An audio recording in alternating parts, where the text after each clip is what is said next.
Ma'am আসসালামু আলাইকুম। ওয়ালাইকুম আসসালাম। ম্যাম আসসালামু আলাইকুম। ওয়ালাইকুম আসসালাম। সবাই ভালো আছো তোমরা? আসসালামু আলাইকুম। জি মিস, আলহামদুলিল্লাহ ভালো। আপনি? আসসালামু আলাইকুম। ওয়ালাইকুম মিস আসসালাম। আসসালামু আলাইকুম। ওয়ালাইকুম আসসালাম। আলহামদুলিল্লাহ আমিও ভালো আছি। ম্যাম আসসালামু আলাইকুম। ম্যাম ওয়ালাইকুম আসসালামু আলাইকুম। আসসালাম। ম্যাম আসসালামু আলাইকুম। ওয়ালাইকুম আসসালাম। ওয়ালাইকুম আসসালাম। আমরা সবাইকে একটু অ্যাডমিট হতে সুযোগ দেই। ওয়ালাইকুম আসসালাম। সবাই অনেকেই আজকে ওয়েটিং রুমে আছে। নেটের দুর্বলতার জন্য হয়তো একটু সময় লাগছে কানেক্টেড হতে। আসসালামু আলাইকুম ম্যাম। ওয়ালাইকুম আসসালাম। আসসালামু আলাইকুম মিস। ওয়ালাইকুম আসসালাম। ম্যাম আসসালামু আলাইকুম। ওয়ালাইকুম আসসালাম। সবাই অ্যাডমিট হতে হতে দু একটা জরুরি কথা বলে নেই। সেটা হচ্ছে তোমরা তো সবাই জানো আমাদের পরীক্ষা। ম্যাম আসসালামু আলাইকুম। ওয়ালাইকুম আসসালাম। আমাদের সিটি পরীক্ষা শুরু হচ্ছে 5ই ডিসেম্বর থেকে। সবাই তো নোটিশ পেয়েছো। আর তোমাদের যে সিলেবাসটা আমরা দিয়েছিলাম বাংলার জন্য, একদম তোমরা ভর্তি হওয়ার পরপরই তোমাদের গ্রুপে আমি সিলেবাসটা দিয়ে দিয়েছিলাম। সেই সিলেবাস অনুযায়ী, ওই সিলেবাসের টপিক অনুযায়ী পরীক্ষাটা হবে। ওই টপিকের বাইরে থেকে কোনো টপিক পড়তে হবে না। ওই টপিকের মধ্য থেকেই প্রশ্ন আসবে। আমরা অনলাইন ক্লাসে যা যা পড়িয়েছি, যেভাবে পড়িয়েছি, যেভাবে বলেছি, ওয়ালাইকুম আসসালাম, যেভাবে বলেছি সেভাবেই তোমরা পড়বে। তাহলেই তোমরা পরীক্ষা নিয়ে তোমাদের আর কোনো দুর্ভাবনা থাকবে না। আর নিয়ম কানুন রুটিন তোমরা সবই পেয়ে গেছো, সেভাবেই হবে পরীক্ষা। আমি কিছুদিন আগেও তোমাদের গ্রুপে সিলেবাসের টপিকগুলো উল্লেখ করে দিয়েছিলাম যে কোন কোন টপিকগুলো আছে। তো সবাই সেই টপিকগুলো ভালোভাবে পড়বে। আজ আমরা সিলেবাসের আমি পড়াচ্ছিলাম কবিতা। আজকে আমরা পড়তে যাব যেটা আমাদের বাকি আছে সিলেবাসের, সেটি হচ্ছে সোনার তরী। সোনার তরী কবিতাটা কেউ কি বই খুলে দেখেছো এর মধ্যে? কোন কবি লিখেছেন এই কবিতাটা একটু বলো তো।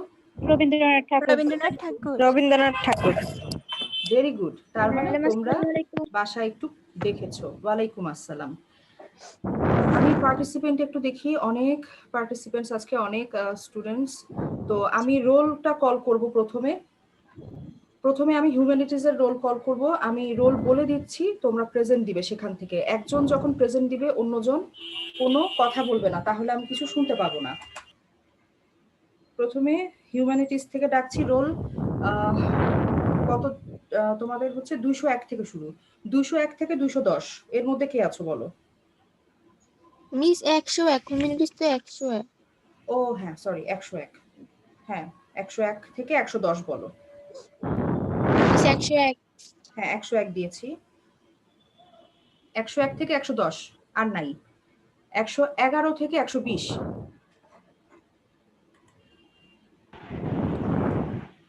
111 ম্যাম থেকে 114। 114। 121 থেকে 130 নাই। ম্যাম 123। 123। 123। আচ্ছা, 123 দিয়েছি। 131 থেকে 140। ম্যাম 131। 131। 141 থেকে 150। ম্যাম 108। আমি এতক্ষণ জয়েন করতে পারি নাই। ঠিক আছে, 108 দিলাম। 149। জি ম্যাম। ম্যাম 141। 141। মিস 142। 142। আচ্ছা, 150। ম্যাম বলো। ম্যাম 150 215। 200 এখনো ডাকিনি, তুমি একটু ওয়েট করো। ম্যাম 154। 154। ম্যাম 151। 151। 151 থেকে 160 এরা বলো কারা আছো। 151 থেকে 160। হ্যাঁ, 151 দিয়েছি। আসসালামু আলাইকুম। ওয়ালাইকুম আসসালাম। 151 থেকে 160। আসসালামু আলাইকুম। ওয়ালাইকুম আসসালাম। বাবারা এখন অ্যাটেন্ডেন্স নিচ্ছে তো, এখন আর সালাম তুলবো না আপাতত। হ্যাঁ, সবার জন্য ওয়ালাইকুম আসসালাম। 151 থেকে 160 কেউ নেই। 161 থেকে 70। মিস 154 পর্যন্ত আছে কমিউনিটির মধ্যে। ও আচ্ছা আচ্ছা, ঠিক আছে। আসলে তোমরা নতুন ভর্তি হয়েছো তো এখনো সবকিছু। হ্যাঁ, ঠিক আছে, এবার তাহলে আমরা বিজনেসে যাই। বিজনেস শুরু কত থেকে? 201 থেকে। তো 201 থেকে 210 জি বলো। ম্যাম 203 203, ম্যাম 205 203, ম্যাম 206 দাঁড়াও, ম্যাম 203, 208 205 এই একটু 203, 205, 206, তারপর 208 208, তারপর আর আচ্ছা আর নাই। 211 থেকে 220, ম্যাম 216 216, আর ম্যাম 215 215, আর আচ্ছা 221 থেকে 230,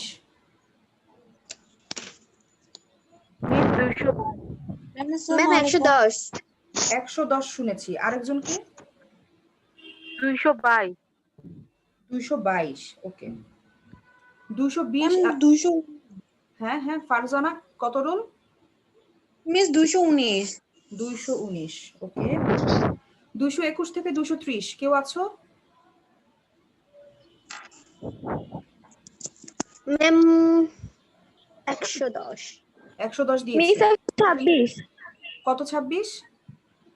126 126। হিউম্যানিটিস তুমি? জি মিস।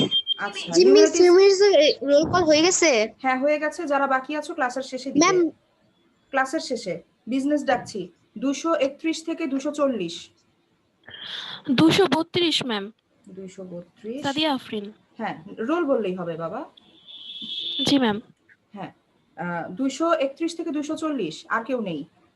241 থেকে 250 নেই। 251 থেকে 260 নেই। আচ্ছা বিজনেস তোমরা একটু বলো তো তোমাদের লাস্ট রোল কত? তোমরা জানো তোমাদের last roll business? No ma'am. আচ্ছা সায়েন্সে যাচ্ছি। 301 থেকে 310 বলো। 306 306, এরপর ম্যাম 309 309, ওকে। 311 311 ডাকিনি, যাই হোক। 311 থেকে 320 কে আছো? 317 মিস 320 মিস 312, 314 এক মিনিট। 316 এই আমি একজন একজন করে নেব না, বলো। সবাই একসাথে বললে আমি কাটটা নেব। 200, দাঁড়াও দাঁড়াও, 312 নিয়েছি। এরপরে 314 আছো? আমি জি 315 মিস 314, 315, তারপরে কে? 16 317 316, 317, আর 318 318, আর ম্যাম মিস 320 319, 320, ঠিক আছে। আচ্ছা এরপরে 321 থেকে 330 বলো। 321 321, 321, 327, 328, আর 325 325, 324, ওকে। আর কিসের রোল নেওয়া হচ্ছে? সায়েন্সের যারা রোল দিতে পারোনি তারা ক্লাসের শেষে দিবে। 324 লিখেছি, আর কেউ নেই? ম্যাম 331 331 ডাকিনি এখনো। 330 পর্যন্ত আর কেউ আছো? নেই। আচ্ছা 331 থেকে 340, ম্যাম 331 আচ্ছা তারপর 334, তারপর ম্যাম 335 335, তারপর ম্যাম 334 334, ম্যাম 337 337, ম্যাডাম তারপর 338 হ্যাঁ হ্যাঁ কে? 338 338, ওকে। আর কেউ? আচ্ছা 341 থেকে 350,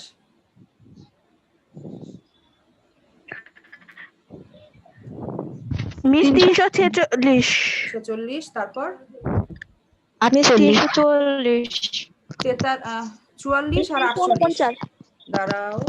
344, 348, 349, ওকে। তারপর আর কেউ নেই।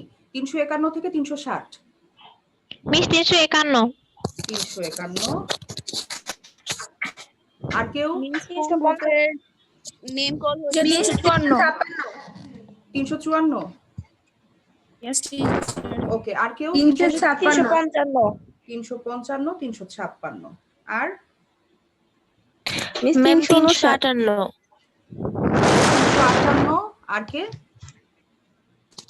59 359। আর কেউ নেই। 361 থেকে 370। মিস 366 366, 369 369। আর 364 364। ওকে, আচ্ছা 371 থেকে 380। মিস 376 373 373, 376। ম্যাম আর 374 374, 74, 371। তারপর মিস 376 হ্যাঁ দিয়েছি 76। তারপর 80-র মধ্যে আর কেউ নেই। 381 থেকে 390। মিস 388 388। আর কেউ? ম্যাম 390 390। আর কেউ? মিস 381 381। আর আচ্ছা 300, ম্যাম আমার 339, আমি মাত্র জয়েন হয়েছি। 339। যারা মাত্র জয়েন হচ্ছে তারা পরে দিও, 39টা দিয়ে দিলাম। আচ্ছা 391 থেকে 400। ম্যাম 393 391 391। ম্যাম 393 393। আচ্ছা ম্যাম 393 হ্যাঁ 393 দিয়েছি। আর কে? মিস 392 392। আর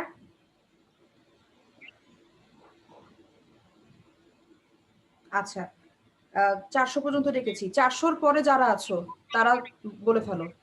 401 থেকে 410। 415 415। ওকে 400। আচ্ছা আর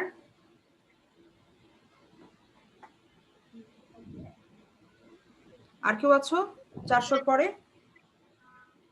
মিস মিস 413 413। আর আর নেই।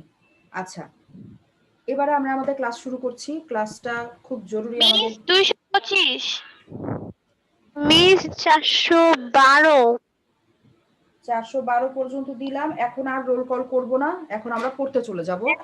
যারা বাকি আছো তারা সবাই ক্লাসের শেষে দিবে।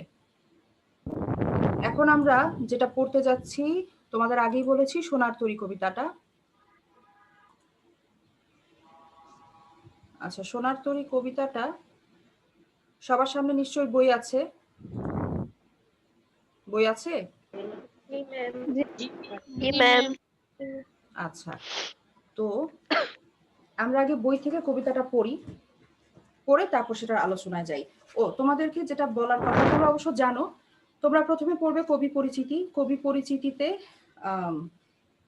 তোমাদের দেয়া আছে কবি রবীন্দ্রনাথ ঠাকুর, তার জন্মসাল কত, কোথায় জন্ম, তার স্থান কোথায়, তারপর রবীন্দ্র যুগ কোনটি, এই ধরনের গুরুত্বপূর্ণ তথ্যগুলো তোমরা পড়বে। তিনি কোন কোন সাহিত্য রচনা করেছেন, অর্থাৎ ছোট গল্প, উপন্যাস, নাটক কোন কোন ধরনের সাহিত্য রচনা করেছেন। তিনি চিত্রশিল্পী ছিলেন, বিশ্ব পরিব্রাজক ছিলেন, সম্পাদক ছিলেন, এই ধরনের কি কি বৈশিষ্ট্য তার রয়েছে। তার প্রথম কাব্যগ্রন্থ কোনটি, কবে প্রকাশিত হয়, তারপর তিনি কোন গ্রন্থের জন্য কত সালে নোবেল পুরস্কার পেয়েছেন, তিনি বাংলা ছোট গল্পের পথিকৃৎ এবং শ্রেষ্ঠ শিল্পী, এটা তার একটা বিশেষ পরিচয় আমাদের কাছে, এগুলো পড়বে। তারপর তার কিছু সাহিত্যকর্মের নাম দেয়া আছে, সোনার তরী, মানসী, চিত্রা, খনিকা, এরকম অনেক কয়েকটা বইয়ের নাম দেয়া আছে সেগুলো, এবং তার মৃত্যু। এই গুরুত্বপূর্ণ তথ্যগুলো তোমরা অবশ্যই বারবার করে পড়বে কবি পরিচিতি থেকে। আর এরপরে তোমরা পড়ে নেবে পাঠ পরিচিতি। পাঠ পরিচিতিতে যা থাকে সেটা মূলত কবিতার আলোচনা, কবিতা সম্পর্কে একটু সংক্ষিপ্ত আলোচনা থাকে, সেটাই আমরা এখন করব। আগে আমরা কবিতাটা পড়ে নিচ্ছি। সোনার তরী, রবীন্দ্রনাথ ঠাকুর। গগনে গরজে মেঘ ঘন বরষা, কূলে একা বসে আছি নাহি ভরসা, রাশি রাশি ভাড়া ভাড়া ধান কাটা হলো সারা, ভরা নদী ক্ষুরধারা খরপরশা, কাটিতে কাটিতে ধান এলো বরষা। একখানি ছোট ক্ষেত আমি একেলা, চারিদিকে বাঁকা জল করিছে খেলা, পরপারে দেখি আঁকা তরু ছায়া মসি মাখা, গ্রামখানি মেঘে ঢাকা প্রভাত বেলা, এপারেতে ছোট ক্ষেত আমি একেলা। গান গেয়ে তরিবে কে আসে পারে, দেখে যেন মনে হয় চিনি উহারে, ভরা পালে চলে যায় কোনো দিকে নাহি চায়, ঢেউগুলি নিরুপায় ভাঙে দুধারে, দেখে যেন মনে হয় চিনি উহারে। ওগো তুমি কোথা যাও কোন বিদেশে, বারেক ভিড়াও তরি কুলেতে এসে, যেও যেথা যেতে চাও যারে খুশি তারে দাও, শুধু তুমি নিয়ে যাও ক্ষণিক হেসে, আমার সোনার ধান কুলেতে এসে। যত চাও তত লও তরণী পরে, আর আছে আর নাই দিয়েছি ভরে, এতকাল নদী কূলে যাহা লয়ে ছিনু ভুলে, সকলে দিলাম তুলে থরে বিথরে, এখন আমারে লহ করুণা করে।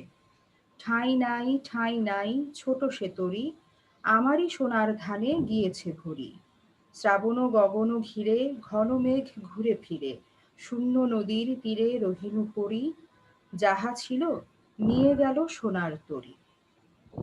এই হচ্ছে আমাদের কবিতা। কবিতাটি একটি প্রতীকী কবিতা। প্রতীকী কবিতা অর্থ হলো, তোমাদেরকে যদি সহজ করে বলতে চাই তাহলে এরকম বলা যায় যে একটি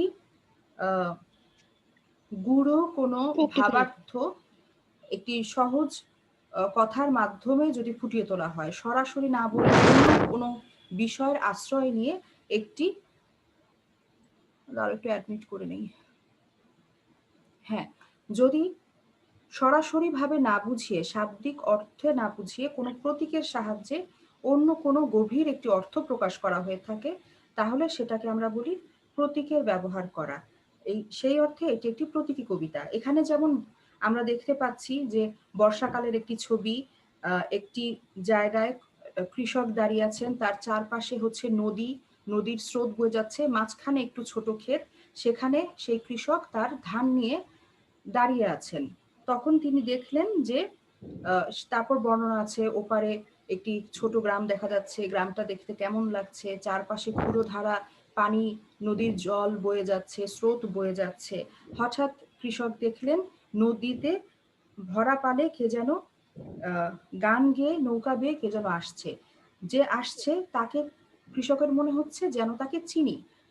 তো সেই কৃষক তাকে কুলে আহ্বান করলেন, সে আসলো, কৃষক তার এই কষ্ট করে ফলানো সোনার ধান তার নৌকায় তুলে দিলেন এবং অনুরোধ করলেন যে তাকেও যেন নৌকায় স্থান দেয়া হয়। কিন্তু ছোট সেই তরিতে বা নৌকায় কৃষকের স্থান হলো না, সেই মাঝি কৃষকের ধান নিয়ে চলে গেলেন।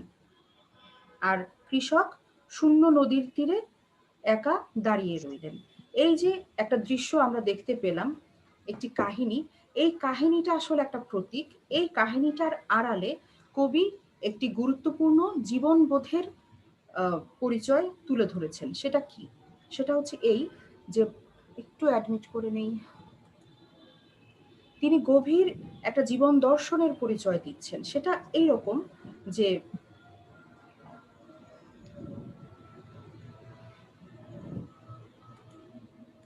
সেটা হচ্ছে এইরকম যে মানুষ তো, আরে অ্যাডমিট দিতে গেলে না ওই কথাটা হারিয়ে যায়। আচ্ছা, যে জীবন দর্শনের পরিচয় কবি দিয়েছেন সেটা হচ্ছে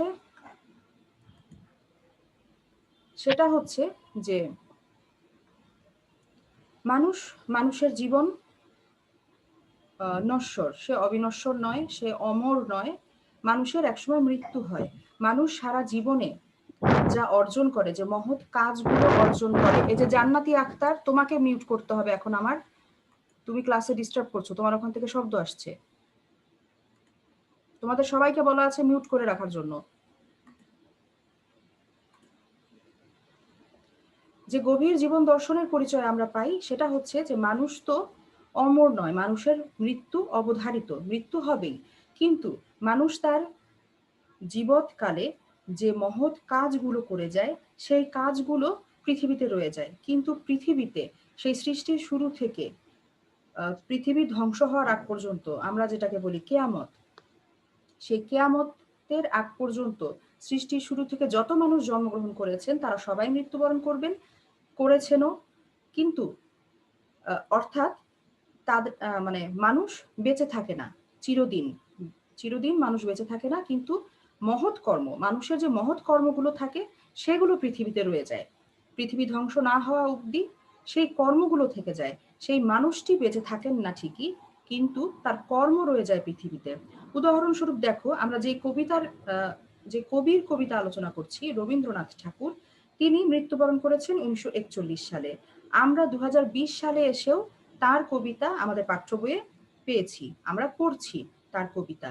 রবীন্দ্রনাথ ঠাকুর মারা গিয়েছেন, জীবনের যা নিয়ম, জন্ম হলে মৃত্যু হবে, তিনি মৃত্যুবরণ করেছেন, কিন্তু তার যে মহৎ কর্ম, সাহিত্য কর্মগুলো, সেগুলো রয়ে গিয়েছে, সেগুলো পৃথিবীতে থাকবে।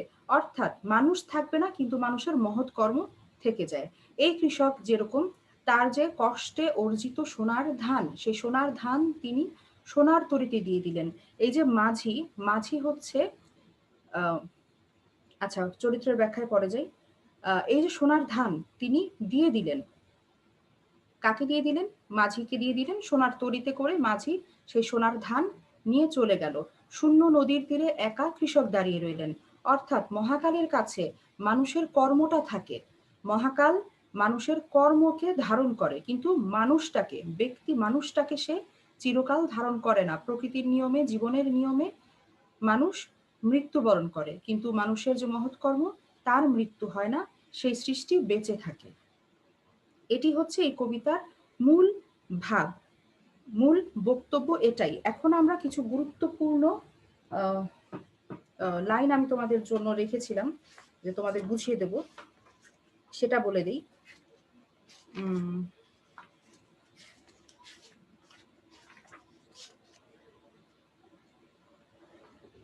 এখানে কিছু কিছু জিনিস তোমাদের বুঝতে হবে, যেমন বাঁকা জল, কবিতা একটা জায়গায় আছে, চারিদিকে বাঁকা জল করিছে খেলা। এই বাঁকা জল হচ্ছে কাল স্রোতের প্রতীক। কাল স্রোত মানে, কাল মানে সময়, সময়কে একটা স্রোতের সাথে তুলনা করা হয়। সময় যেমন বয়ে যায়, সময় থেমে থাকে না, তেমনি পানির স্রোতও থেমে থাকে না। পানি, নদীর পানি হোক, যেই পানি হোক, সেটা বয়ে চলে, সেজন্যই কাল স্রোত বলা হয়। স্রোতের সাথে সময়কে তুলনা করে বলা হয় কাল স্রোত। এই কাল স্রোতের প্রতীক হচ্ছে বাঁকা জল। কবিতায় বাঁকা জল বলতে কাল স্রোতকে বোঝানো হয়েছে। এই কাল স্রোত যেভাবে বয়ে যায়, সেই বয়ে যাওয়ার মধ্য দিয়ে কবি ইঙ্গিত করেছেন মহাকালকে, মহাকালের স্রোত। খরপোশা মানে কি? হ্যাঁ, মিস খরপোশা? আমি একটা আলোচনা শেষ করি, তারপর আরেকটা জিজ্ঞেস করো, ঠিক আছে? তো এই যে বাঁকা জল, বাঁকা জল দিয়ে মহাকালের স্রোতের প্রতি ইঙ্গিত করা হয়েছে। স্রোত যেমন বয়ে চলে, থেমে থাকে না, তেমনি মহাকালও সৃষ্টির শুরু থেকে বয়ে চলেছে সময়, সেই সময় থেমে থাকেনি, সময় বয়ে চলেছে।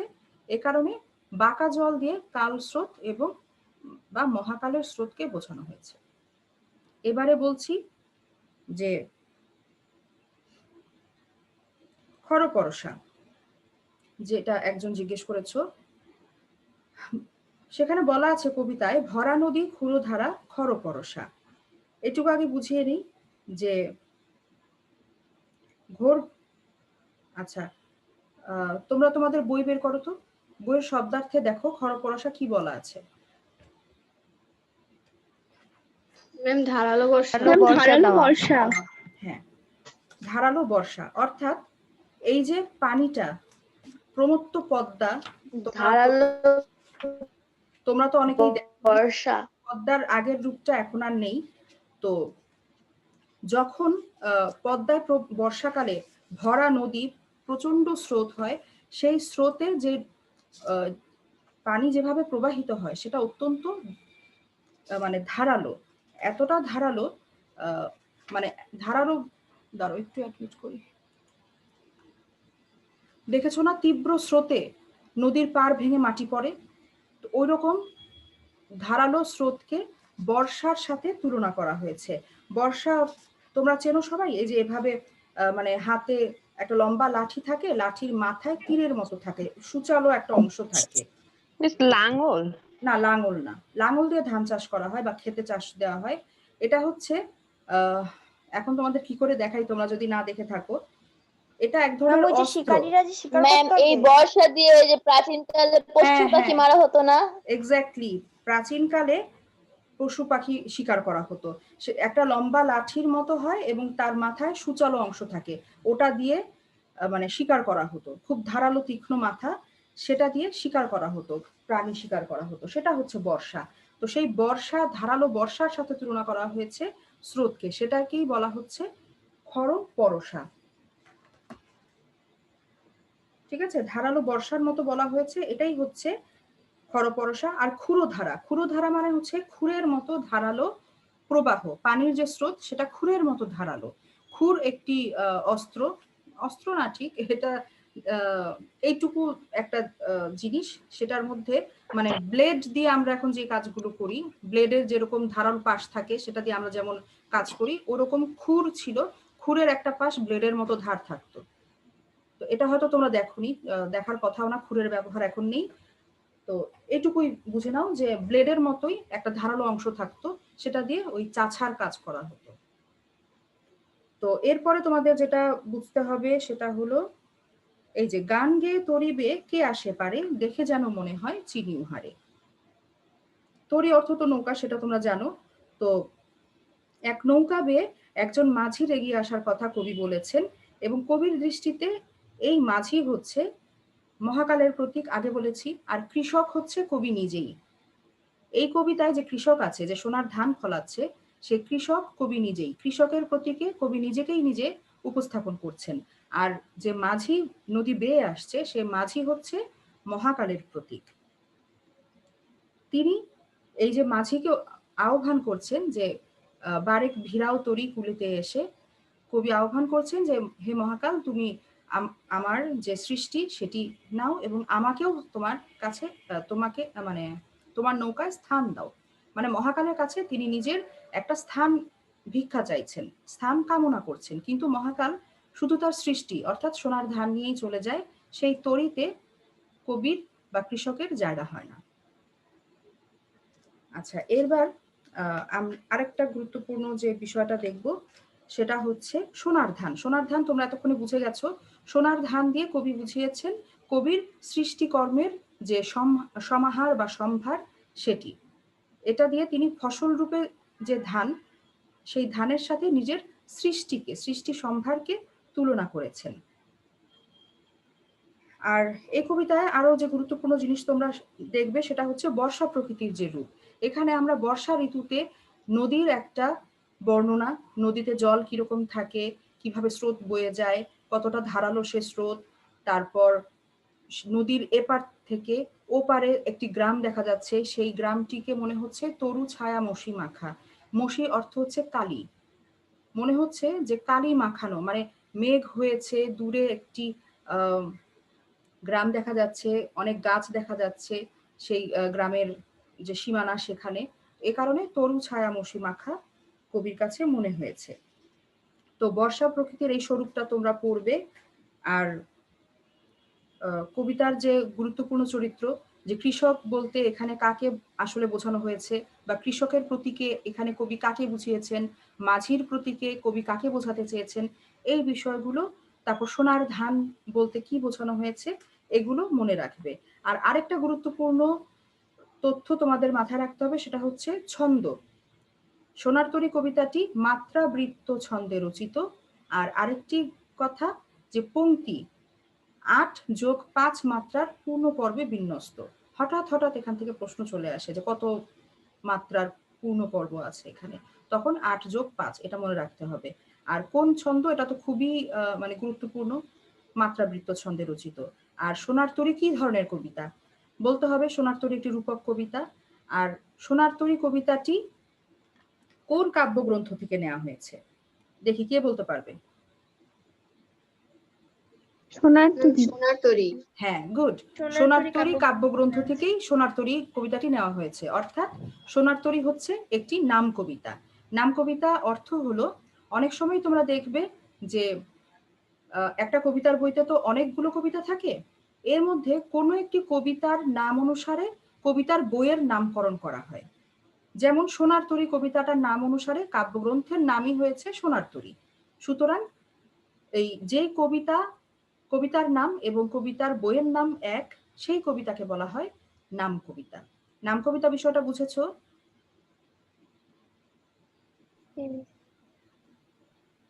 আচ্ছা, মিস আরেকবার বলবেন প্লিজ।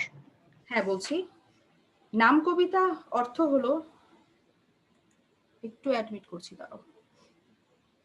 নাম কবিতা অর্থ হলো অনেক এরকম প্রায় ঘটে থাকে যে কবিতায় তো অনেকগুলো, কবিতার বইতে তো অনেকগুলো কবিতা থাকে, এই কবিতাগুলোর মধ্য থেকে কোনো একটি কবিতার নাম আর মানে নাম অনুসারেই কবিতার বইয়ের নাম করা হয়। যেমন সোনার তরী কাব্যগ্রন্থতে সোনার তরী নামে একটি কবিতা আছে, এই কবিতার নাম অনুসারেই কবিতার বইটির নাম করা হয়েছে সোনার তরী। এই কারণে যেই কবিতার নাম অনুসারে কবিতার বইয়েরও নামকরণ করা হয়, সেই কবিতাকে বলা হয় নাম কবিতা। অর্থাৎ বইয়ের নাম কবিতা হচ্ছে ওই কবিতাটি যেই কবিতার নাম অনুসারে বইয়ের নামকরণ করা হয়েছে। ঠিক আছে, তোমাদের বোঝার সুবিধার জন্য একটা অন্যরকম একটা উদাহরণ দিই, যেটা আসলে কবিতার সাথে সম্পৃক্ত না। তোমরা টাইটেল ট্র্যাক তো বোঝো, তোমরা তো অনেকেই মানে বেশিরভাগই গান শোনো। টাইটেল ট্র্যাক কথাটা বোঝো? লাবিবা হাসছে। আচ্ছা, টাইটেল ট্র্যাক কথাটা বোঝো?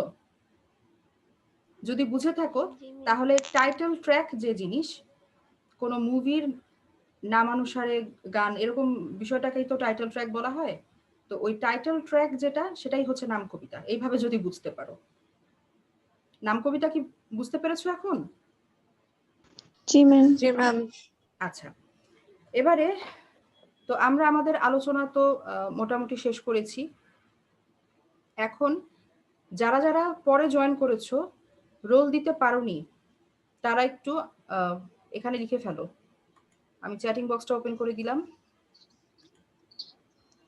একটু ঝটপট অ্যাটেন্ডেন্সটা দিয়ে দাও।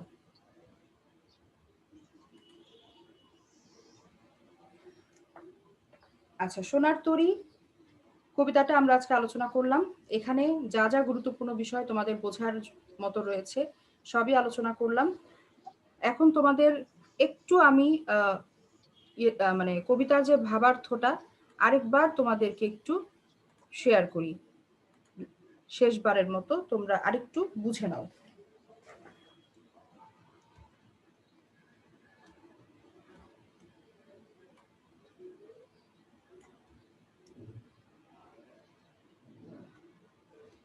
আচ্ছা, দেখো একটি সারসংক্ষেপ আমি লিখেছি। বাংলা কবিতার ইতিহাসে রবীন্দ্রনাথের সোনার তরী একটি চিরায়ত আবেদনবাহী কবিতা। এই কবিতায় চারপাশের প্রবল স্রোতের মধ্যে জেগে থাকা দ্বীপের মতো একটি ধান খেতে নিঃসঙ্গ এক কৃষক তার উৎপন্ন ধানের সম্ভার নিয়ে অপেক্ষমান। পাশের খরস্রোতা নদী আকাশের ঘন মেঘ আর ভারী বর্ষণে হিংস্র হয়ে উঠেছে। চারদিকের বাঁকা জল অনন্তকাল স্রোতের প্রতীক হিসেবে কৃষকের মনে ঘনঘোর সৃষ্টি করেছে। খরস্রোতা নদীতে যখন ভরা পাল সোনার নৌকা নিয়ে বেয়ে আসা এক মাঝিকে দেখা যায়, খরস্রোতা নদীতে তখন ভরা পাল সোনার নৌকা নিয়ে বেয়ে আসা এক মাঝিকে দেখা যায়। চিন্তিত কৃষক মাঝিকে সকাতরে অনুরোধ করে নৌকা কূলে ভিড়িয়ে তার উৎপাদিত সোনার ধান নিয়ে যাওয়ার জন্য। মাঝি সোনার ধান মহাকালের নৌকায় তুলে নিয়ে চলে গেলেও নৌকা ছোট বলে তাতে স্থান হয় না কৃষকের। আশাহত কৃষক শূন্য নদীর তীরে নিঃসঙ্গ অপূর্ণতার বেদনা নিয়ে আসন্ন ও অনিবার্য মৃত্যুর প্রতীক্ষায় পড়ে রইলেন। কবির উপলব্ধি হয়, মহাকালের স্রোতে মানুষের জীবন যৌবন নিষ্ঠুরভাবে ভেসে গেলেও এই পৃথিবীতে মানুষেরই সৃষ্ট সোনার ফসল তথা তার দর্শন কর্মযোগ্য বেঁচে থাকে চিরকাল। এটাই হচ্ছে কবিতার সার সংক্ষেপ বা মূল কথা। এই কথাটুকু যদি তোমরা সবাই মনে রাখতে পারো, তাহলে তোমাদের যে ব্যাখ্যামূলক প্রশ্ন, অনুধাবনমূলক প্রশ্ন, তারপর উচ্চতর প্রয়োগমূলক যে প্রশ্ন, সেই প্রশ্নগুলো যেভাবে যেখান থেকে আসুক না কেন, এই অংশটুকু যদি তোমরা খুব ভালোভাবে বুঝে নাও এবং মাথায় রাখো, তাহলে তোমাদের উত্তর করতে কোনো সমস্যা হবে না। তোমরা সবাই এই অংশটুকু খুব ভালোভাবে বোঝার চেষ্টা করবে এবং মনে রাখবে। কেউ একজন আমাকে কিছু বলতে চাচ্ছিলে, বলো। কেউ কিছু বলতে চাচ্ছো? আচ্ছা, কেউ কিছু বলছো না। তো আমি যারা ক্লাসে আছো সবাই নিশ্চয়ই অ্যাটেন্ডেন্স দিয়েছো। চ্যাটিং বক্সে আমি অনেকেরটা দেখতে পাচ্ছি, আর বাকিটা আমার কাছে লেখা আছে। আর কেউ বাকি আছো? নেই। No miss. আচ্ছা, কারো কোনো প্রশ্ন আছে কবিতা সম্পর্কে, যে কবিতার এই অংশটুকু বুঝিনি, এই শব্দটুকু বুঝিনি? মিস বলো। মিস এখানে পাঠ পরিচিতির সবার শেষের লাইনে লেখা আছে এর অধিকাংশ পংক্তি 8+5 মাত্রার পূর্ণ পর্বে বিন্যস্ত। এই লাইনটার মানে বুঝিনি। আচ্ছা, এই লাইনটার মানে আসলে বোঝার কথাও না। তোমরা এটা যদি বুঝতে হয় তাহলে অনেক কিছু জানতে হবে, যেমন ছন্দ কি, তারপর পর্ব কি, মাত্রা কি। হ্যাঁ, এই বিষয়গুলো একটু অঙ্কের মতো। অক্ষর চিনতে হবে, মুক্তাক্ষর, বদ্ধাক্ষর, অনেক কিছু চিনতে হবে। তো এত কিছু তো আসলে এই মুহূর্তে আলোচনা করা সম্ভব না। যদি সময় সুযোগ হয় ক্লাসে ইনশাল্লাহ আমি তোমাদের বোঝাবো। আপাতত এখান থেকে তোমরা এই তথ্যটা মনে রাখবে যে সোনার তরী কোন ছন্দে রচিত। এটার উত্তর হচ্ছে মাত্রাবৃত্ত ছন্দ। এখন মাত্রাবৃত্ত ছন্দের কি কি বৈশিষ্ট্য, কি হলে মাত্রাবৃত্ত ছন্দ হয়, এটা বিশাল আলোচনার বিষয়। সেটা করার সুযোগ আপাতত নেই। তা এই কারণে তোমরা শুধু উত্তরটা মনে রেখো, যেটা কোন ছন্দে রচিত, মাত্রাবৃত্ত ছন্দ। আর পংক্তির ভাগটা এখানে দেখিয়েছে, ওই যে বললাম অঙ্কের মতো কিছুটা। এখানে 8+5 মাত্রা রয়েছে। তো এই মাত্রাটা তোমাদের ম্যাম এখন তাহলে বোঝার কি এটা দরকার আবার নেই। যোগ করে আসবে নাকি এইভাবেই আসবে? এভাবেই 8+5? 8+5 করে যোগফল লিখতে হবে না, এটা যেহেতু বোঝাইনি তোমাদের এজন্য তোমরা বুঝতে পারছো না। তোমরা এই পংক্তির যে মাত্রাটা, এটা নিয়ে এখন টেনশন করো না, ঠিক আছে? এটা নিয়ে এখন টেনশন করো না। যে জিনিস আমরা এখন পড়াতে পারছি না সেই জিনিস নিয়ে তোমাদের অবশ্যই আমরা প্রশ্ন করব না, ঠিক আছে? শুধু মাত্রাটা মনে রাখবে, কোন মাত্রায় রচিত, কোন ছন্দে রচিত, সরি, কোন ছন্দে রচিত, মাত্রাবৃত্ত ছন্দে রচিত। এটা কিন্তু মনে রাখতেই হবে। কবিতা কোন ছন্দে রচিত, বুঝতে পেরেছো সবাই? জি মিস। হ্যাঁ, জি মিস। ঠিক আছে, ওকে। তাহলে মেয়েরা, তোমাদের সাথে নেক্সট আমাদের দেখা হচ্ছে ইনশাআল্লাহ পরীক্ষায়, তাই তো? পরীক্ষার আগে তোমাদের সাথে আমার আর ক্লাস নেই। আশা করি তোমরা সবাই পরীক্ষায় খুব ভালোভাবে অংশ নিতে পারবে এবং ভালো ফল তোমাদের হবে। জি ম্যাম। তোমরা সবাই যে নিয়ম বলা হবে কলেজ থেকে, যেভাবে পরীক্ষা দেওয়ার কথা সেভাবে প্রস্তুতি নেবে এবং সেভাবেই পরীক্ষাটা দেবে। আর বাসায় ভালো মতো পড়বে। ইউটিউবে আমাদের সবগুলো লেকচারই তো দেয়া থাকে, যতবার খুশি দেখতে পারবে। পরীক্ষা যেন খুব ভালো হয়। সবার জন্য শুভকামনা, সকলে ভালো থেকো। আজকের ক্লাস থেকে এখানে বিদায় নিচ্ছি। ম্যাম আসসালামু আলাইকুম। আসসালামু আলাইকুম। ওয়ালাইকুম আসসালাম। ম্যাম আসসালামু আলাইকুম। আসসালামু ওয়ালাইকুম আসসালাম। ম্যাম আসসালামু আলাইকুম। ওয়ালাইকুম আসসালাম।